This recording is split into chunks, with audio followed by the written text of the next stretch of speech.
Hermanos,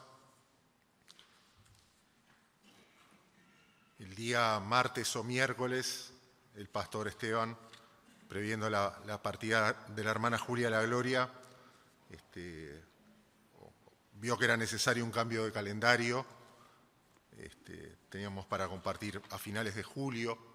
Sin embargo, así que vamos a hacer una pausa en la serie de Colosenses, pero gracias a Dios tampoco fue necesario comenzar de cero con un pasaje, sino que algunos uruguayos en esos días que estábamos en contacto, veníamos casi todos los días en contacto con el pastor, estábamos en Buenos Aires por una capacitación justamente de predicación y ya teníamos que llegar deberes con algunos bosquejos hechos. Entonces fue una oportunidad, además justamente se comparte con otro grupo de hermanos, con un instructor muy formado, a su vez se va viendo en plenarias generales, entonces todo eso contribuye al crecimiento acelerado como una lámpara de cuando uno tiene un pasaje de que pueda crecer sano, rápido y fuerte, que generalmente es un proceso un poquito más lento, y justo de los dos pasajes que tocaron, pues se hizo todo un reparto,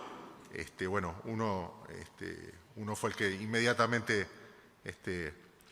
entendí que era del Señor el más apropiado de los dos. Justamente nos lleva, por eso no una nueva serie, sino un pequeño paréntesis, al libro de Eclesiastés. El libro de Eclesiastés, un libro bastante desafiante en sus formas, en las primeras impresiones que uno tiene cuando lo ha leído, a lo largo de sus capítulos, las primeras impresiones que tiene son como, lo encuentra difícil, da una sensación de que hay algo que no está bien y es muy tentador, de hecho fue uno de los temas que se estaba explicando, darle una solución, una explicación rápida para salir del paso, decir, bueno, esto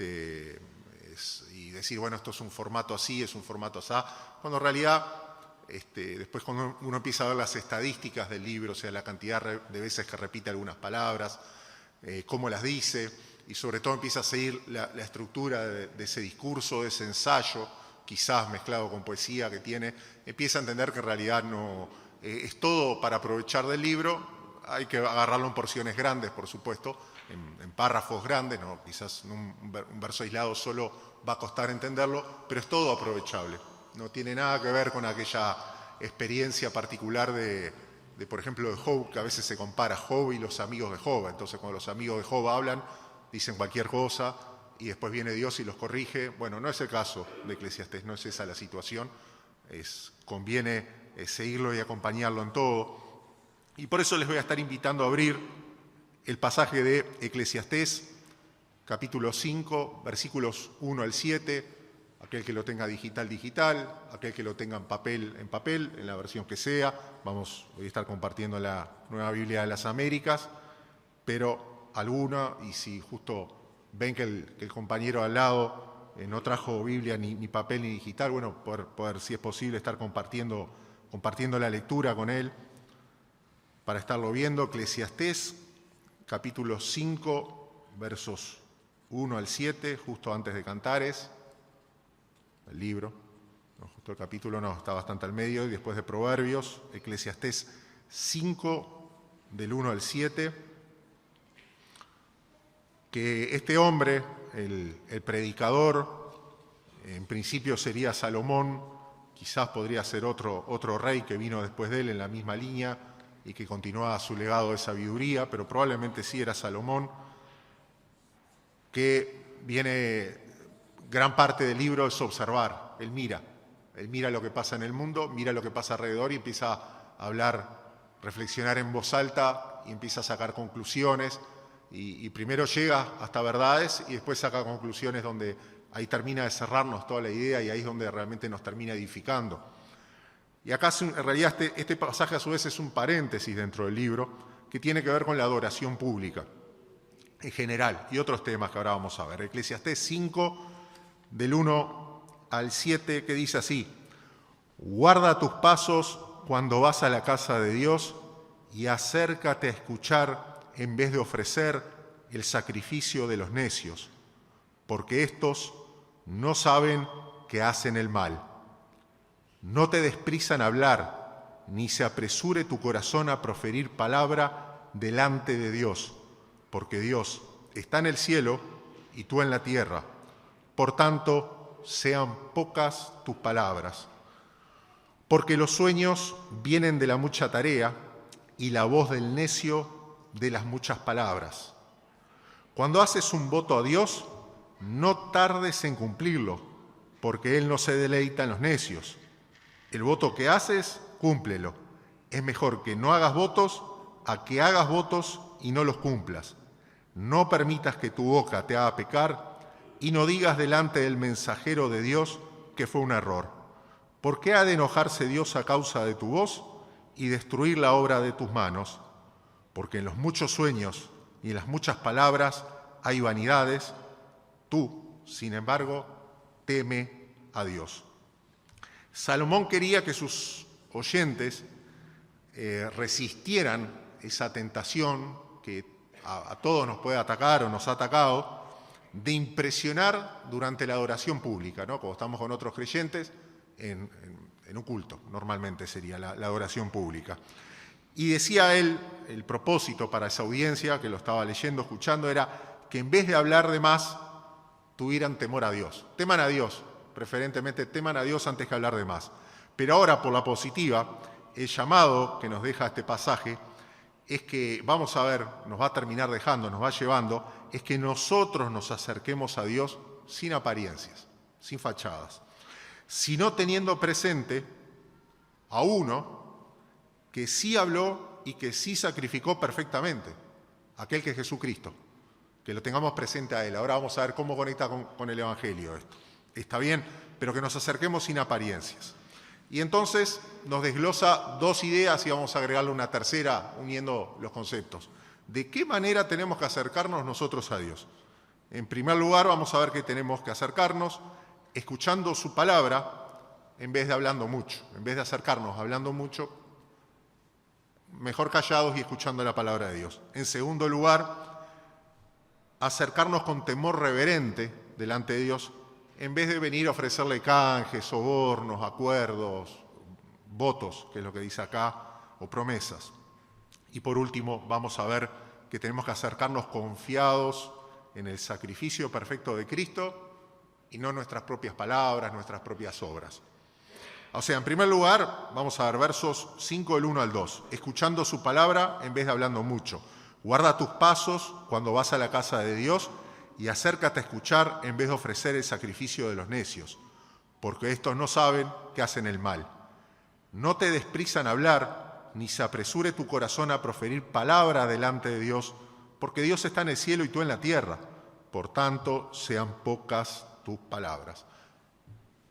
De las dos situaciones, los dos cuando que nos presenta este pasaje, el primero es cuando vamos a la casa de Dios. ¿Qué pasa? Tiempo de Salomón. Probablemente el templo ya estaba terminado, estaba completada la obra para cuando se hizo esto, o fue un poco más adelante.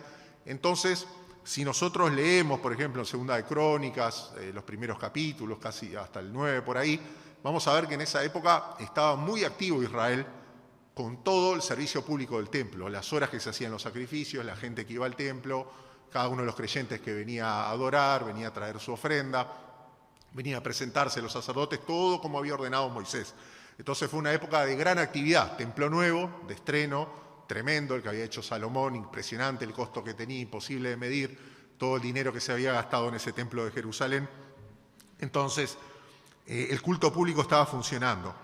Y la costumbre de hacer votos a veces en el mismo templo, o sea, hacer una promesa, es decir, Dios, si me concedes tal cosa, yo voy a hacer tal otra.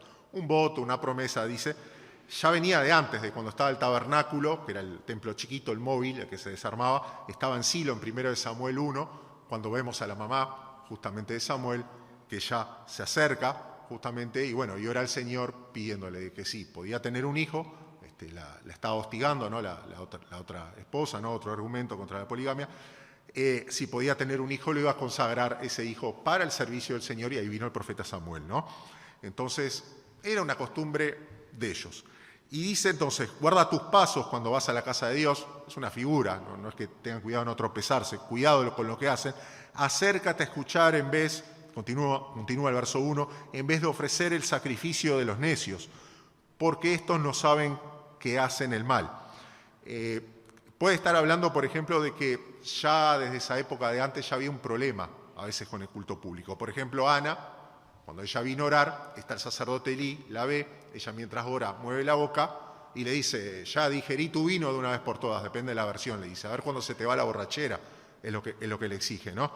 Y quizás, más allá de Elí, de lo que fuera, quizás un poquito de razón tenía, porque quizás ya había un clima ahí medio de falta de reverencia, falta de cuidado, cuando se venía en la presencia del Señor. Entonces quizás no era la primera vez que Elí veía que alguien llegaba, por ejemplo, borracho, hasta la presencia del Señor. Entonces le gritó y ahí Ana le explica que no estaba borracha, que estaba angustiada. Bueno, está. La idea de que acércate a escuchar en vez de ofrecer el sacrificio de los necios viene en la misma línea todavía. Seguimos con Samuel, porque más adelante, cuando Saúl desobedece y se hace el espiritual y retiene parte de un botín y se apura a hacer un sacrificio, no lo espera justamente a Saúl, le dice justamente, no lo espera Samuel, el rey Saúl, excusándose, le dice, no, pero yo quería sacrificar a Dios. Las 2 veces que desobedeció tenía que ver con sacrificios. Y el profeta Samuel le dice, mirá, es mejor obedecer que sacrificar, más que venir y degollar 200 ovejas al Señor, mejor hacer caso en su palabra, escucharlo. Bueno, ¿qué quiere el Señor? Lo hago. Más sencillo, en vez de todo ese despliegue, todo eso. Y eso que el Señor se los había mandado. Que el tema ese de la religión externa, de ir al templo y hacer algo y parecer espiritual, continúa incluso en la época de Salomón. Por ejemplo, en Proverbios 7, muestra justamente el caso de una mujer pecadora, que cuando le sale a interceptar a un hombre igual de pecador que ella, le dice, yo ya hice mi sacrificio, está todo pronto, ¿no? Como para decir, cumplí con mis deberes delante de Dios y ahora sí, ahora tranquilos, no tenemos de qué preocuparnos. Entonces, acá le dice, no ofrezcas el sacrificio de los necios. Un tema muy importante, tanto en Proverbios, en Eclesiastés, el tema de la necedad. Que, repaso cortito, la necedad de la Biblia no es simplemente, no se da cuenta de las cosas, es un poco limitado. No. Tiene que ver con el pecado, no tiene que ver con ninguna calidad intelectual, no va por la inteligencia, tiene que ver con la necedad o la tontería de actuar en contra de la voluntad de Dios y después descubrir qué es lo que pasa, ¿no? Las consecuencias. Continúa en el verso 2. No te des prisa en hablar ni se apresure tu corazón a proferir palabra delante de Dios, porque Dios está en el cielo y tú en la tierra, por tanto sean pocas tus palabras. El tema de la economía de palabras, del cuidado con lo que hablamos, aparece a lo largo de toda la Escritura. Toda la Escritura. Jesús mismo, por ejemplo, en el Sermón del Monte, Mateo 5, capítulo 6, en los 2, advierte lo mismo. Cuidado con la palabrería al orar. Entonces, a empezar a hacer vanas repeticiones y hasta les dio un modelo de oración, nos dio un modelo de oración ahí muy importante. La adoración inapropiada en general, la manera de acercarse, por ejemplo, cuando a llevar una ofrenda y había un problema con otro hermano, sin reconciliarse. O sea, es un tema que se le va a prestar mucha atención. Santiago, el hermano del Señor, lo va a retomar. ¿Qué dice? Sobre las velocidades, tenemos que ser prontos para oír y para hablar, rápidos no. Tardos, dice la Reina Valera 60, lentos tenemos que ser para hablar. Y a lo último advierte, cuidado, si alguno entre ustedes se cree religioso y no refrena su lengua, se engaña a sí mismo. Ahora, Santiago va a hablar de la lengua, y acá en definitiva también está hablando de la boca, de la lengua, más o menos, todo lo que tiene que ver con la comunicación, y no está hablando tanto, sobre todo en el lenguaje, de toda la Biblia, no está hablando tanto del órgano en sí. Hay otros pasajes que hablan de manos, de ojos, por ejemplo, y no están hablando del órgano mismo, porque la verdad es tejido, entonces no nos puede ser de tropiezo. Pero lo que sí está advirtiendo con esa parte de la vieja naturaleza, ¿no? Esa parte perdida nuestra, esa parte que el Señor no ha cambiado, que va a vivir con nosotros hasta que estemos en su presencia, y ni que hablar en aquel que no lo conoce todavía, que tiene que ver con la comunicación. Hay una parte ahí dentro nuestro que tiene que ver con las ganas de largar cosas para afuera, justamente. Entonces dice, cuidado con la lengua.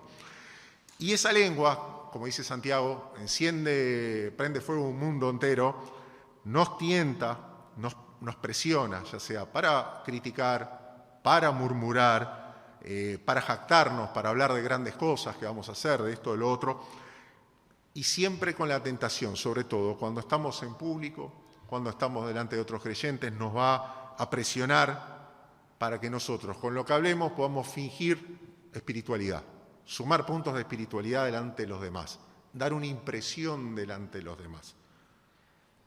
Hermanos, nuestra lengua nos presiona para impresionar. Nuestra lengua nos presiona, nos hace fuerza desde adentro para impresionar, ya que estamos hablando de presión. Nos va a estar haciendo fuerza siempre. Dice, dale, larga vos también, dale, hacé vos también como están haciendo los demás y da ese paso para adelante. Vos también podés hacerlo. Ahora, ¿de dónde viene esto? Dice en el verso 3, de los sueños viene la mucha tarea y la voz del necio de las muchas palabras. En las distintas Biblias puede estar traducido distinto, pues es un pasaje difícil de traducir, pero parece que tiene esa estructura nada más que tiene Salmos y Proverbios. Está haciendo una comparación. Algo así como por hacer muchas tareas o muchos trabajos, después viene mucho sueño. No estaría hablando acá de los sueños, tengo sueños, no, sino el sueño, del cansancio, el sueño de dormir. De los sueños viene la mucha tarea y de la voz del necio, de la misma manera, la voz del necio viene de las muchas palabras. Así que, básicamente, una de las primeras razones que nos da dice, cuidado con la cantidad de lo que hablamos.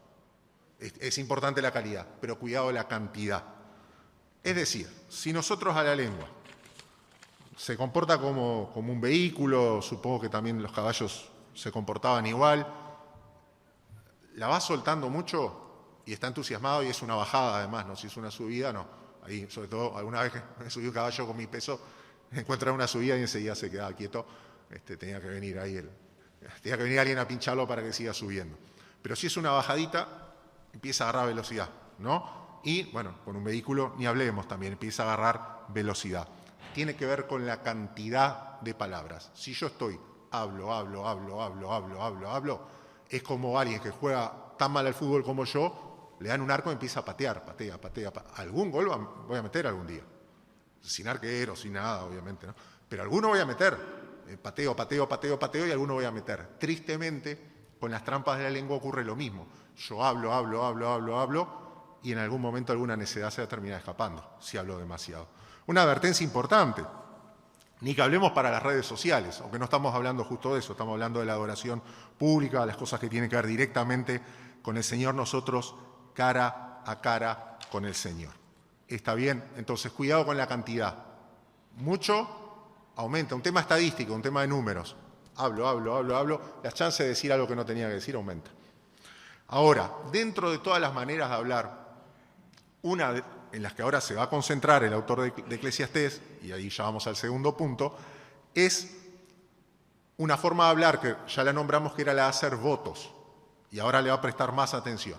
Pararse delante de Dios, generalmente cuando estamos incómodos por una situación, por una necesidad, por una oración que no fue resuelta, y poner alguna condición.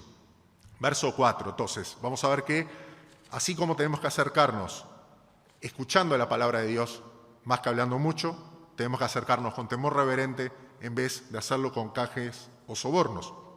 Verso 4, cuando haces un voto a Dios no tardes en cumplirlo, porque Él no se deleita en los necios. El voto que haces, cúmplelo. ¿Qué pasaba con los votos? La ley de Moisés no mandaba, nunca decía, andá y hace votos delante de Dios, no mandaba. Lo que hace, como con ciertas instituciones o ciertas costumbres que tenía Israel, las regula temporalmente, las trata de regular. Dice, bueno, vamos a hacer una norma con esto. Ya que existe, vamos a tolerarlo, vamos a permitirlo y vamos a ponerle una norma. Obviamente era Dios el que lo hacía, no lo decidía Moisés. Números 30, por ejemplo, habla todo eso. Dice, cuidado con los votos, hay que cumplirlos. Medio del Espíritu no lo dice tan claro como Eclesiastés, pero dice, si no lo vamos a cumplir, mejor no hacerlos, es lo que dice. Y después da todas unas reglas especiales cuando alguien de la familia da un voto apresurado y no tenía que darlo, entonces tiene que venir el padre, tiene que venir el esposo, y tenía ciertas condiciones en las cuales podía darle marcha atrás. está bien, pero una promesa. Generalmente las promesas eran intercambios. Señor, si me das esto, yo te doy lo otro. Los salmos, por ejemplo, el 50, 56, 66, 116, llaman a hacer cumplimiento de los votos. No dicen, hagan votos, pero dicen, si hiciste votos, por favor, cumplilos.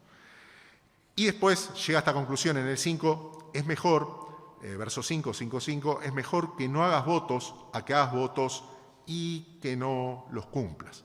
¿Y qué consecuencias tiene? Bueno, nos explica más adelante. No permitas que tu boca te haga pecar, lo que decíamos de hoy, la lengua, la boca, nos presiona para impresionar, ¿no? No permitas que te haga pecar y no digas delante del mensajero de Dios que fue un error. Quien quiera que sea ese mensajero que estaba hablando, quizás después, como era en el culto público, lo hacían enfrente a algún sacerdote, tal vez está hablando de eso, un sacerdote de Israel, y después al tiempo el sacerdote le iba a preguntar, y hermano fulanito, le iba a preguntar, ¿qué pasó lo del voto? Dios le contestó, sí, era una bendición, sacerdote, no sabe lo que fue esto. Bárbaro. ¿Y el voto? ¿En qué quedamos? ¿No? Entonces, acá lo que está diciendo es, no digas delante del mensajero que fue un error. Dice, no, mal yo, me equivoqué, no tenía que haber hecho el voto al final. O no puedo cumplirlo, directamente no puedo cumplirlo. Y después pregunta, hablando de las consecuencias, ¿por qué ha de enojarse Dios a causa de tu voz y destruir la obra de tus manos? No dice destruirlo a él, pero dice lo que él hace, que después Dios se enoje y lo pueda borrar. Entonces ahí está hablando acerca de las consecuencias y la pregunta es, ¿qué alternativa tenemos? Vuelvo a repetir lo mismo, verso 7.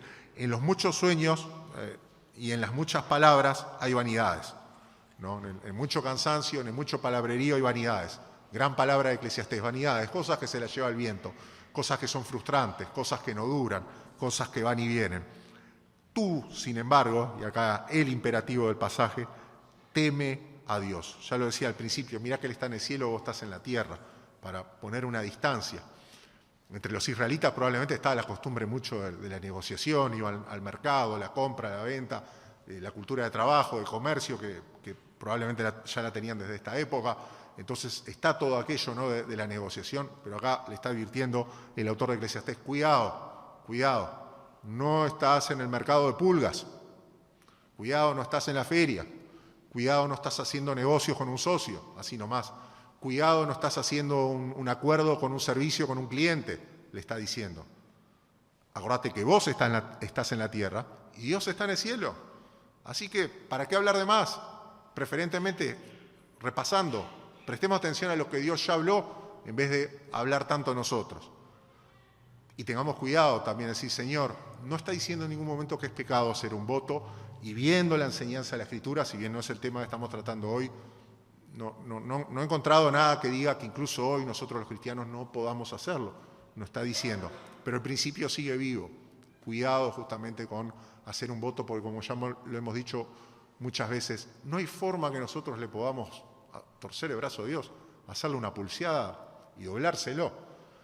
Ni actuando, ni diciendo, ni prometiendo, ni poniendo para mí dentro una actitud de esto. No. Dios está en el cielo, yo estoy en la tierra. Entonces, ¿qué le voy a torcer el brazo? Clamemos, sí, oremos por las necesidades, una y otra vez. Es más, Jesús nos dijo, insistamos por las necesidades. Lo otro, bueno, si alguno Dios lo guía, está bien, porque nunca dice acá que es pecado, pero para tener esto otro en cuenta. Yo tengo que ver a Dios no como el genio de la lámpara, sino como el Padre amoroso que está pendiente de mí, sabe lo que es mejor para mí y busca lo mejor para mí con miras a largo plazo en esta vida y sobre todo a largo plazo en la eternidad.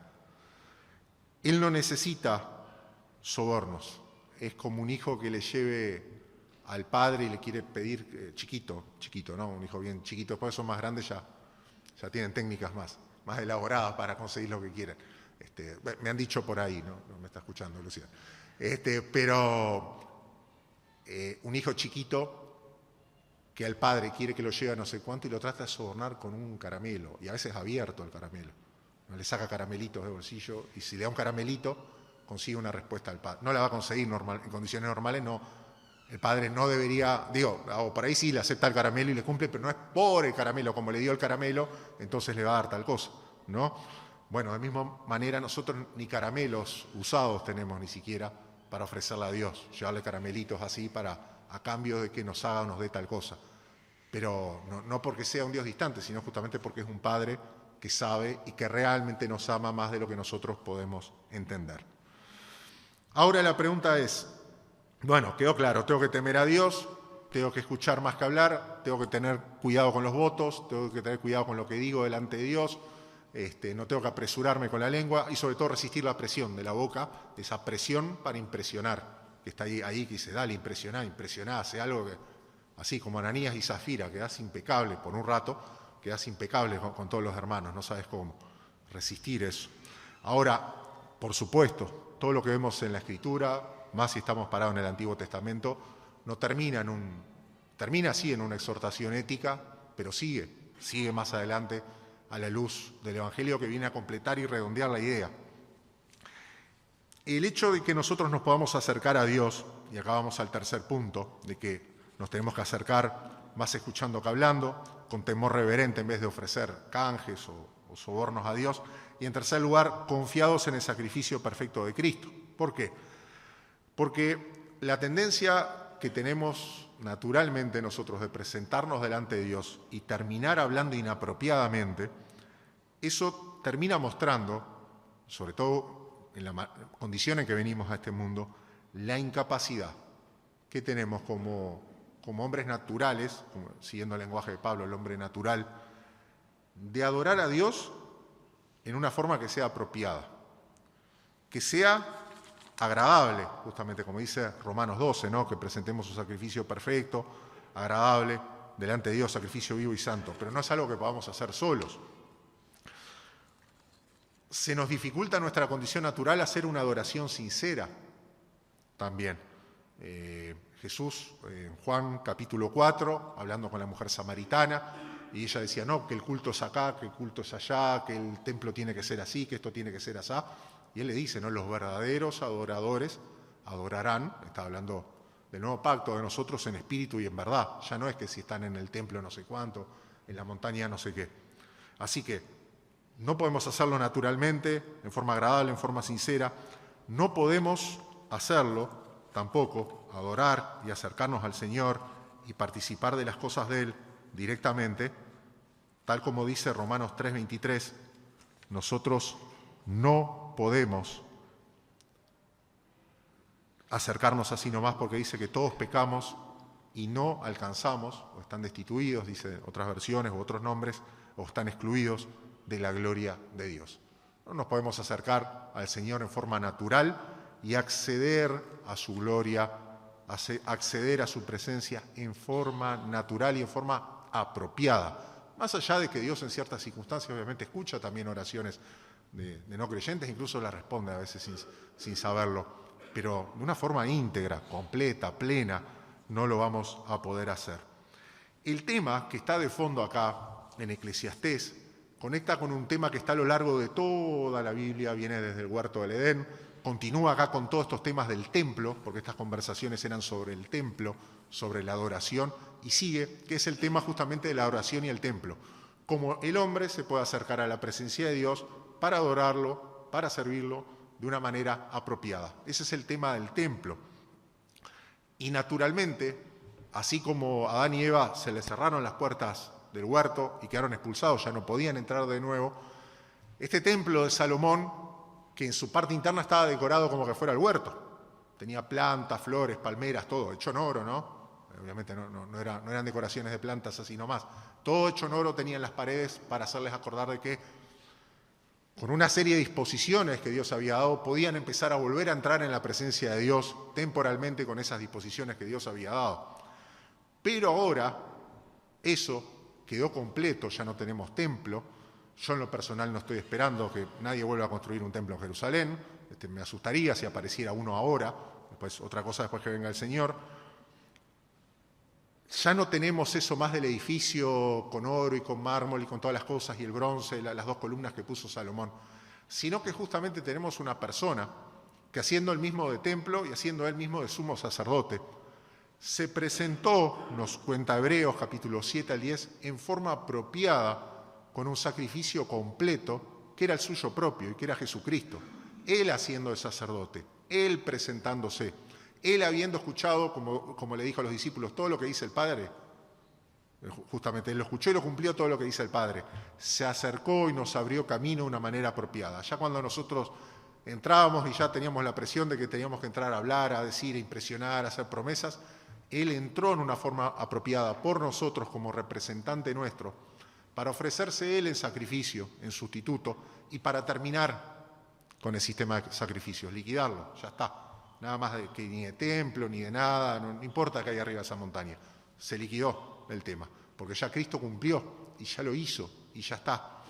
Pero lo hizo por amor y no era un sacrificio que trajo algo. Yo voy a traer esto para impresionar, voy a traer la oveja más grande, más linda, más blanca, más gorda que tengo, como podía haberse tentado un israelita, y la voy a traer y impresiona a todo el mundo. Sino que vino y se entregó Él, entregó su propia vida, Dios haciéndose hombre para poder morir por nuestros pecados en sustitución por nosotros, para que por medio de la fe podamos aceptarlo y podamos creer en Él. Ese sacrificio perfecto fue la presentada delante de Dios, que un hombre pudo hacer. 100% hombre, 100% Dios. Fue la presentación. Ni antes ni después pudo ni podrá ningún ser humano, nadie, volver a presentarse de una manera delante de Dios, así entrar, así, en su presencia, en una forma de oración que fue en definitiva, y salir así de aprobado. No iba a ser posible. Solo Él lo podía hacer. ¿Y qué pasa con las promesas? Jesús y las promesas. Bueno, habíamos dicho que Él dijo cuidado con los juramentos, ¿no? Como estaba enseñando, cuidado con los juramentos, no juren por esto, no juren por lo otro. No juren, en general ahí no es exactamente un voto, pero decía cuidado con la lengua, cuidado con lo que sale de nuestra boca. Y en realidad hubo un voto también de parte de Jesús.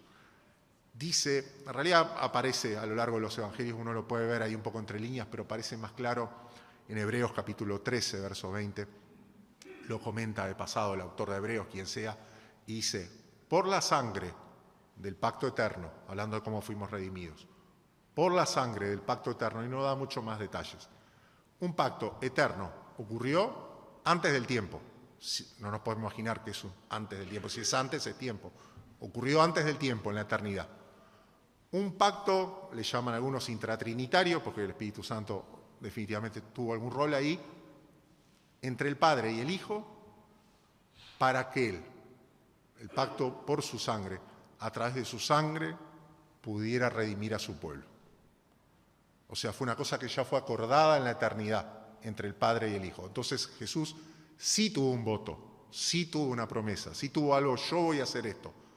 Y voluntariamente lo hizo y lo cumplió perfectamente. Era la promesa de las promesas, dar su propia vida.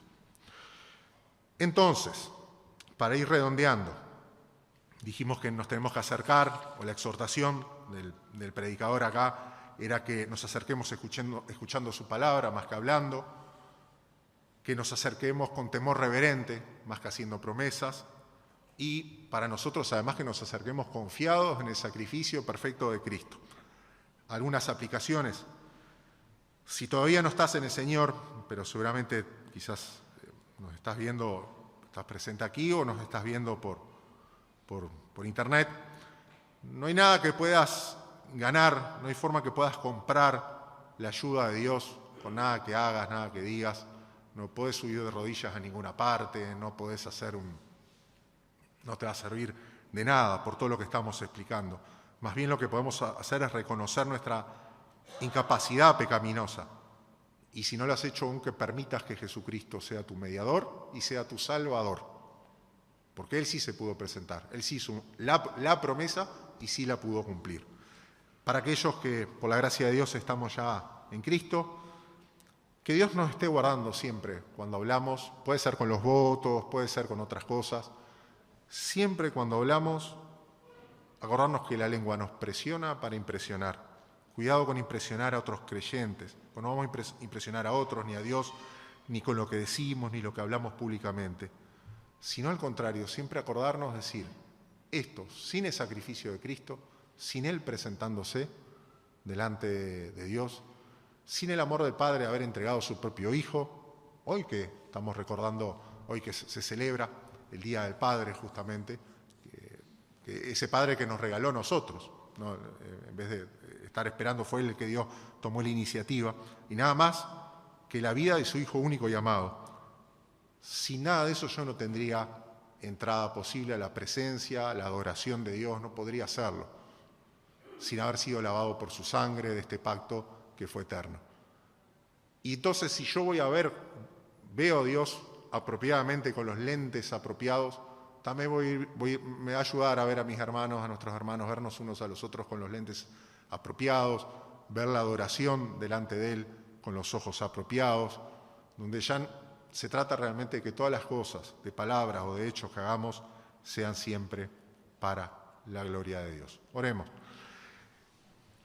Amado Padre, te damos toda la gloria y la alabanza por esa adoración perfecta, ese cumplimiento perfecto que tuvo nuestro Señor y Salvador Jesucristo para poder presentarse delante de ti, para poder hacer, para redimirnos por su gran amor, aquello que ya había pactado desde la eternidad, desde antes, y hacerlo para nuestra salvación, para nuestro bien, para nuestro rescate, para nuestra reconciliación contigo, para que sí, una vez que estando en ti, ahora sí podemos entrar en tu presencia, adorarte, orar, buscar tu rostro, buscar tu palabra, escuchando, Señor. Danos oídos destapados para poder escuchar tu palabra, para poder leer tu palabra, Señor. Que toda otra cosa que nos distrae o que parece ser tu palabra, pero que solo nos pueda rascar los oídos, que lo estés quitando, Señor amado. Y que realmente podamos ir cada uno delante de tu presencia a buscarte, Señor, y saber que lo que tienes es para nuestro bien, Señor. Guarda nuestra lengua, sabiendo cómo nos tienta, cómo nos presiona. Puede ser para murmurar, puede ser para jactarse, puede ser para prometerte cosas que después no vamos a cumplir. Para tantas cosas nos puede tentar para aparentar. Guárdanos, Señor, especialmente, que ella también, como todo nuestro ser, esté siempre sujeto a ti, siempre en lo agradable, Señor. Danos prudencia, ayúdanos en otros órdenes de la vida también, ya sea de aquí a partir de mañana, en nuestros trabajos, lugares de estudio, en los lugares donde estemos, Señor, que guardes nuestras palabras con prudencia, Señor, que hablemos en ti plenamente cuando sea necesario, lo que sea necesario, tiempo y fuera de tiempo, pero después por lo demás, Señor, que siempre nos estés guardando, Señor, que cada parte de nuestro ser siempre te glorifique y honre en todo. En el nombre de Jesús oramos. Amén.